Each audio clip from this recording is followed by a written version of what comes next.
France में पत्नी को 12 साल तक बनाया बंधक, शरीर में बची सिर्फ हड्डियां। इस तरह मामले का हुआ खुलासा। फ्रांस से एक चौंकाने वाला मामला सामने आया है। यहाँ एक शख्स ने अपनी पत्नी को 12 साल तक बंधक बनाए रखा। इससे उसके शरीर में सिर्फ हड्डियां बची थी। महिला का सिर मुड़ा हुआ था और उसके शरीर में कपड़े भी नहीं थे। आरोपी पति को पुलिस ने गिरफ्तार कर लिया है, जबकि महिला को अस्पताल में भर्ती कराया गया है।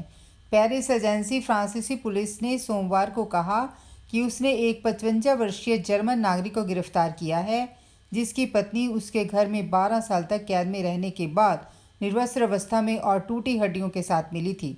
पुलिस सूत्रों ने बताया कि महिला जर्मन की है। पुलिस ने जब उसका पता लगाया तो वह अपार्टमेंट में एक शयन कक्ष में मिली। उसका सिर मुड़ा हुआ था और हड्डियां टूटी हुई थी।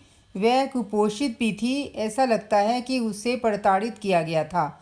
स्थानीय फॉरेंसिक मेडिसिन सेवा द्वारा उसकी जांच के बाद स्थानीय अभियोजक ओलिवियर ग्लैडी ने एएफपी को बताया कि उसकी हालत ठीक नहीं है। पुलिस ने कहा कि जर्मनी की सीमा के पास पूर्वी फ्रांस के फॉरबेक में फ्लैट में बेडरूम और अपार्टमेंट के अन्य कमरों को धातु के तार से बंद किया गया था। ग्लैडी ने कहा कि अपार्टमेंट में लगभग 10 बिल्लियां थी। एक पुलिस सूत्र ने कहा कि मैं जो 53 साल की है को एक फ़ोन मिला और उन्होंने पश्चिमी जर्मनी के विस्बाडेन में पुलिस को बुलाया, जिन्होंने बदले में अपने फ्रांसीसी सहयोगियों को अलर्ट कर दिया। दोनों पैरों और अंगुलियों में फ्रैक्चर के कारण महिला को अस्पताल ले जाया गया।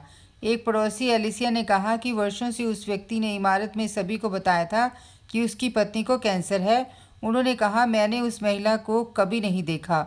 मुझे नहीं लगता कि उसने कभी घर छोड़ा था। एलिसिया ने कहा, कभी कभी मैंने चीखें सुनी, लेकिन उन्होंने ये भी कहा कि उन्हें लगा कि मैं चीखें बीमारी के कारण होती हैं। महिला के पति के बारे में पूछे जाने पर एलिसिया ने उसे बहुत विनम्र और अच्छा बताया। बगल की गली में रहने वाली एक अन्य गवाह एरिका ने कहा कि उसने आखिरी बार महिला को शायद 10 साल पहले देखा था। उसने सोचा कि शायद वह मर गई है या बाहर चली गई थी। फ्रांसीसी प्रसारक बीएफएम टीवी ने कहा कि पुलिस उस व्यक्ति के खिलाफ अपहरण, गंभीर बलात्कार, यातना और बर्बरता के कृतज्ञों का मामला बना रही है। ब्रॉडकास्टर आरएमसी ने कहा कि पुलिस को एक डायरी प्रकार की नोटबुक मिली, जिसमें यह माना गया कि आदमी ने अपने कार्यों का रिकॉर्ड रखा था। उसने उस समय का रिकॉर्ड भी रखा था जब उसने अपनी पत्नी को खाना दिया था, लेकिन अभियोजक ने उसकी पुष्टि नहीं की।